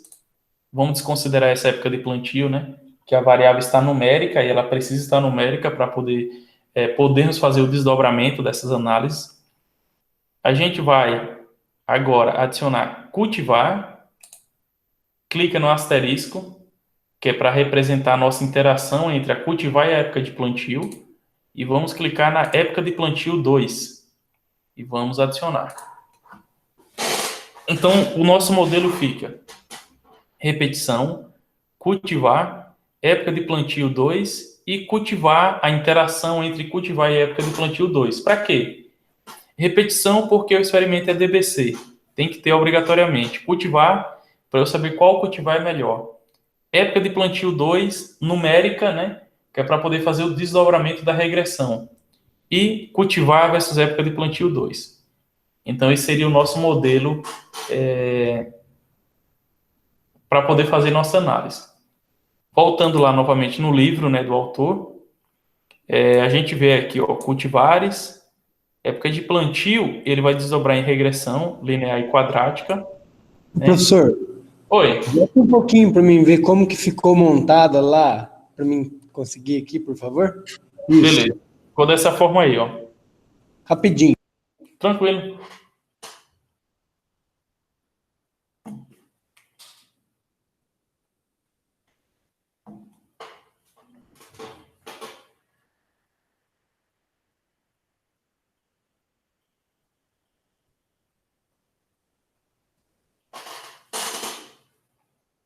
Pode prosseguir, professor. Beleza, show, valeu. Então, aqui a gente tem o nosso modelo. Vamos clicar em fim. Ele pergunta se a gente quer encerrar o quadro da Anava. Yes. E aqui a gente vai fazer os testes adequados, né? Um exemplo. Aqui para cultivar, eu vou pedir somente o teste de Tuque, tá? Dessa vez. Vamos colocar um OK. Para a época de plantio, vamos colocar aqui uma análise de regressão. Por que regressão? Porque eu tenho várias épocas aqui de forma quantitativas. E aí, deixa eu abrir aqui para vocês. Lá na teoria do autor, várias épocas de plantio. Ó. A primeira, 22/4. A segunda, dia 6/5. E a terceira, dia 20/5. Então, a gente vê que teve um plantio no mês 4, um plantio no mês 5 e um plantio no mês, cadê aqui, ó, no dia 6/5, também no mês 5, mas no final do mês. Então, como são vários períodos, né, ou épocas de plantio, isso impacta no quanto de chuva que tem, né, do primeiro até o segundo plantio, fotoperíodo, temperatura. Então, logicamente, de certa forma, vai estar interferindo aí na minha resistência, né, dessas cultivares de alho a essa alternária. Então, voltando ainda lá no livro do professor Paulo Vanderlei, quando a gente chega aqui nessa tabelinha, ele coloca o efeito de regressão linear e quadrática da minha época de plantio. Então, a gente vai fazer a mesma coisa. Vamos colocar regressão, OK. E na minha interação, né, eu não vou colocar nenhum teste. Ah, professor, por que você não vai colocar nenhum teste? Porque eu já sei que a minha interação vai dar não significativa, entendeu? Eu já sei. Mas se eu não soubesse, eu poderia colocar, né, um teste de Tukey. Tanto para mim cultivar, e vou dar um OK, quanto para minha época de plantio, e também vou dar um OK, tá?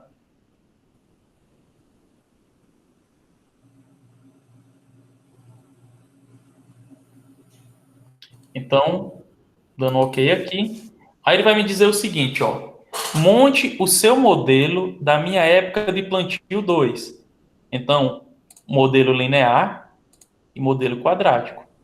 Voltando no livro, modelo linear e modelo quadrático. Beleza, OK.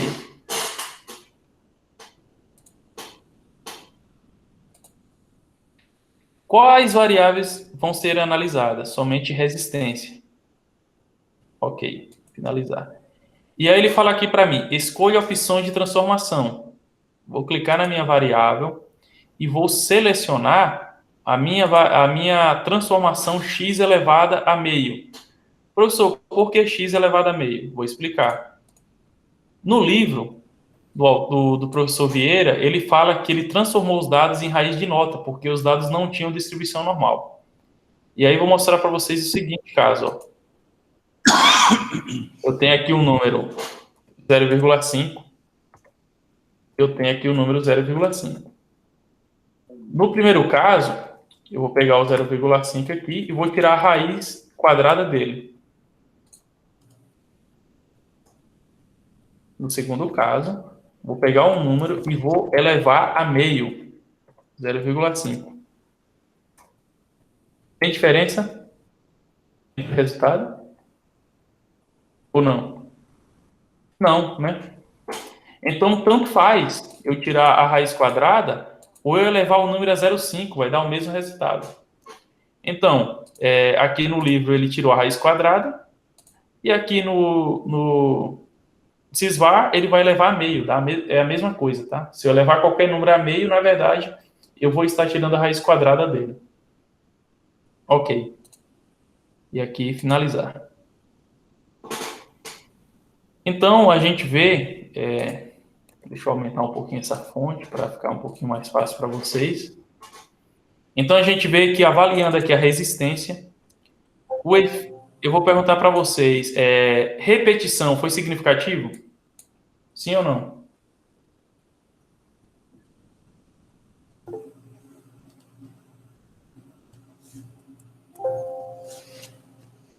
E aí, pessoal, foi significativo ou não?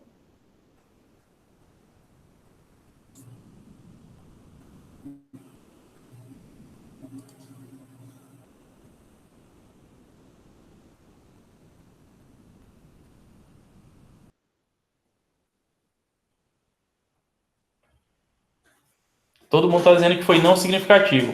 Perfeito, muito bem. Porque o número é maior do que 0,05. Cultivar foi significativo. Época de plantio foi significativa. E a interação entre os dois não foi significativa, né? Então, a gente vê que,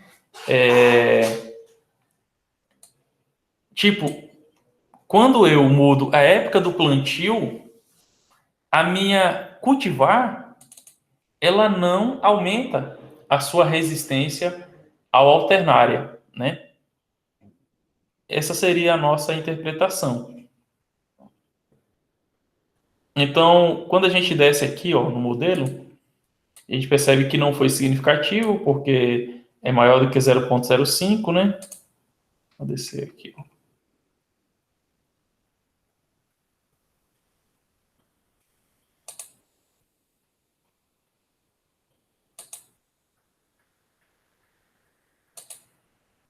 Tá? Só conferindo os números aqui, estavam tudo certo. Não tá igualzinho o exemplo do livro. Então, quer dizer que nosso modelo está correto. Bom, a gente tem um CV de 8,6, é um CV relativamente baixo, né? Está menor do que 10 aí, então, experimento muito bem controlado. A nossa média é 1,86, se a gente arredondar aí, né? E aqui ele fez o teste de Tuque para cultivar. Então, a gente vê que a cultivar A8, né?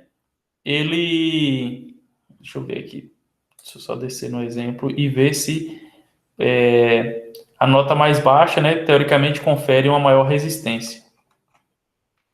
Deixa eu só checar se é isso mesmo aqui.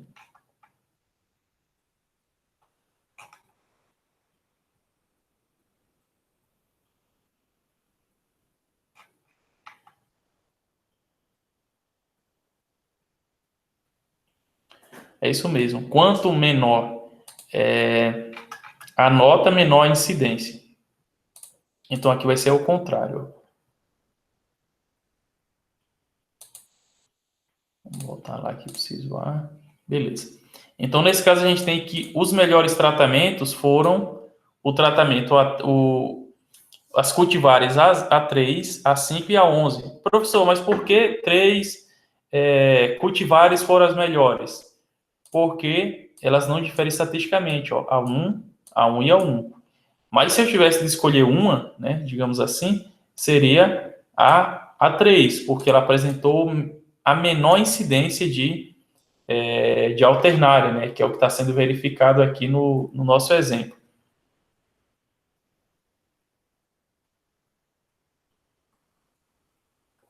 Aqui, ó, a gente começa a voltar para a análise de regressão, né? Por isso que é importante a gente ter visto aquela aula de regressão, que ele faz um desdobramento de qual modelo que seria mais adequado para explicar esses dados. Se seria um modelo com beta 0 ou um modelo com beta 1. E aqui ele mostra, ó, que o modelo com quadrático ou polinomial de segundo grau seria o que melhor representa esses dados. Aí eu vou mostrar no Excel o porquê disso aqui, tá? E o nosso R2 foi 83,56. Ah, tá, desculpa, pessoal. Aqui seria a regressão linear, tá?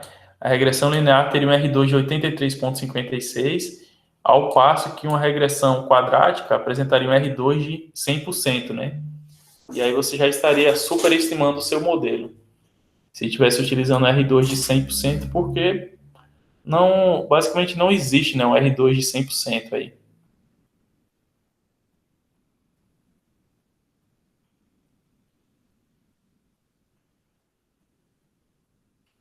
Bom, e aí logo depois, aqui ele apresenta uma análise da soma de quadrado do tipo 1, que é uma outra análise de variância dos meus efeitos B1 e B2, que seriam uma regressão linear e uma regressão quadrática, né?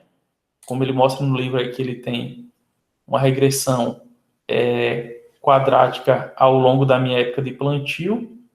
E aqui no CISVAR, depois ele faz o desdobramento da cultivar dentro de cada nível de época de plantio.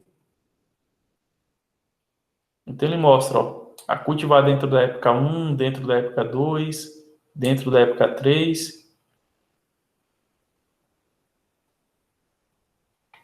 E aqui surge um caso interessante, ó, que na minha tabela inicial, ele fala que não tem interação significativa pelo teste F. Só que se às vezes eu for aplicar um outro teste, como por exemplo um teste de Tukey, do nível da minha cultivar dentro de cada época, elas podem apresentar diferença entre as cultivares. Por exemplo, dentro da época 1 de plantio, as cultivares apresentam diferença entre si.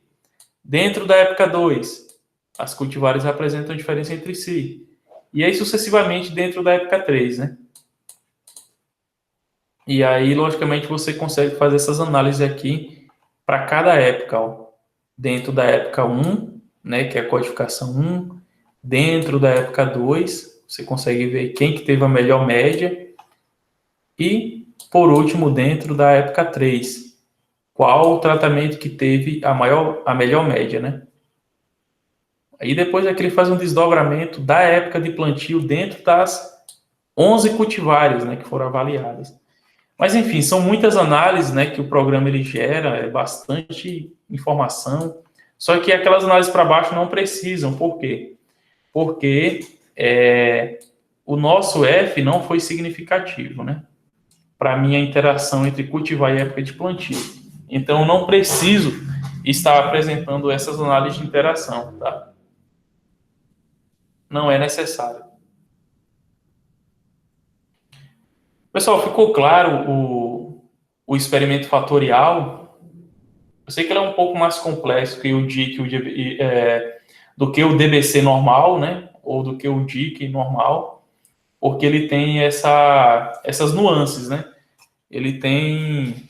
Você pode, às vezes, utilizar um fator quantitativo, que no caso seria a época de plantio, e aí você tem que fazer regressão, né? Mas, enfim, ele não é tão complexo assim. Basicamente, o que a gente tem que olhar é isso aqui, ó. Se tem significância ou não. Se não tem significância, todas essas análises aqui para baixo não são necessárias. Ó. Análise de desdobramento. Então, beleza, não é significativa. Como que eu faço para rodar a minha análise final? Vou em Anava novamente. Vou aqui no arquivo. Cultivar. Época de plantio 2. Cultivar. Clico no asterisco, época de plantio 2. E a minha repetição, que seria... Porque o experimento é em blocos casualizados, então a repetição tem que obrigatoriamente entrar no modelo. Yes. Eu sei que... Vamos voltar lá. Ó.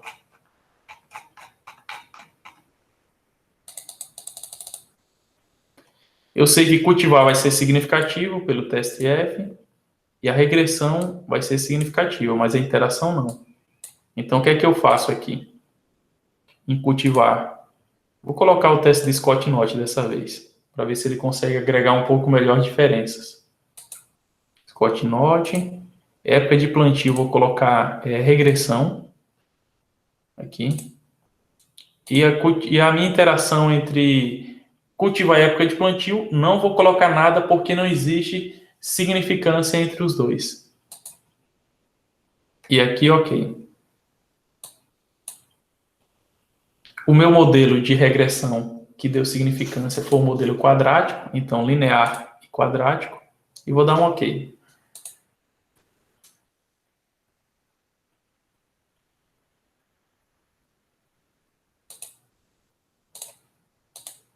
Aqui eu, sem querer, cliquei em regressão para interação cultivar e época de plantio. Vou selecionar o linear só para não dar problema na frente. E aqui eu vou clicar em resistência e finalizar. A opção de transformação é raiz quadrada, né, que é o x elevado a meio. Vou dar um ok. E aqui eu vou finalizar.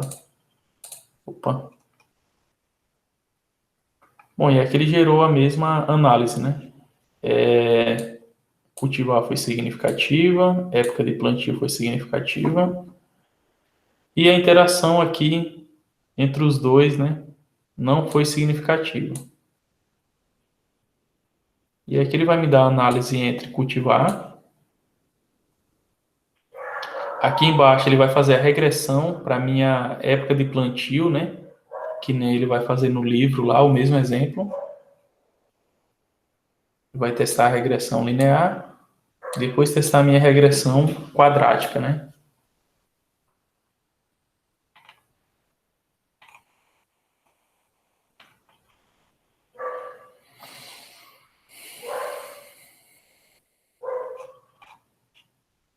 Bom, análise fatorial, pessoal, seria isso aí, né?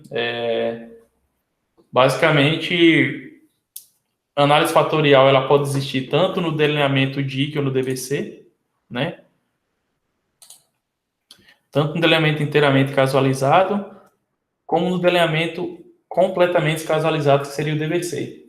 Porém, vai depender do tipo de experimento que você vai montar. Se é algo em laboratório, casa de vegetação, seria o DIC, né? Experimento DIC com arranjo em fatorial. Ou, se é experimento em campo, seria o delineamento em DBC com arranjo em fatorial, no caso. Pessoal, dúvidas sobre o que foi apresentado hoje? Então, a gente viu hoje regressão logística, a gente viu o delineamento DIC, o delineamento DBC, a gente viu o delineamento DBC com arranjo em fatorial, né? Que é esse último que a gente acabou de rodar.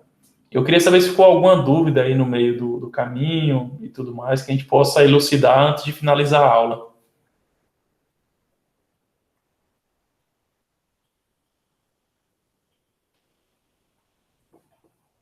Dúvidas?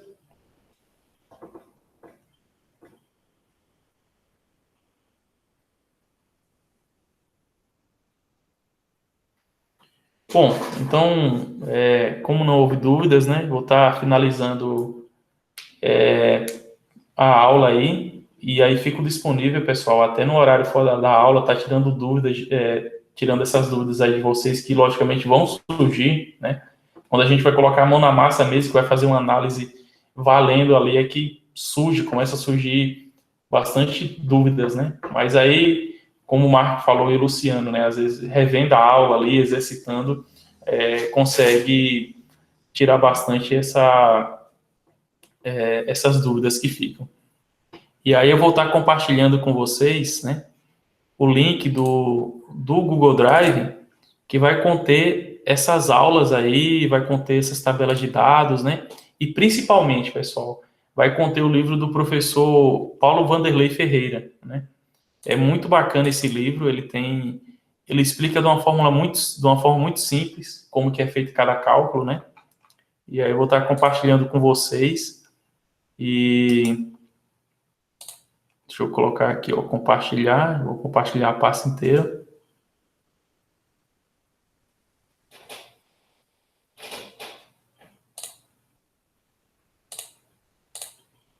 Qualquer pessoa com o link pode ler, beleza, e vou concluir. Bom, então aqui eu vou estar enviando para vocês, tá? Esse arquivo. E aí, qualquer dúvida, vocês vão me acionando e a gente vai sanando aí. Beleza, pessoal? Então, estamos finalizando mais uma aula aí. Quem quiser conversar comigo pelo Zap, eu vou estar respondendo para vocês como que a gente corrige o problema do SPSS, beleza? Valeu e boa noite para todos aí. Um abraço. Valeu, professor. Boa noite. Valeu, boa noite. Tchau, tchau. Boa noite, professor. Obrigado por tudo. Opa, valeu. Boa noite, professor. Valeu, obrigadão. Boa noite. Tchau, tchau.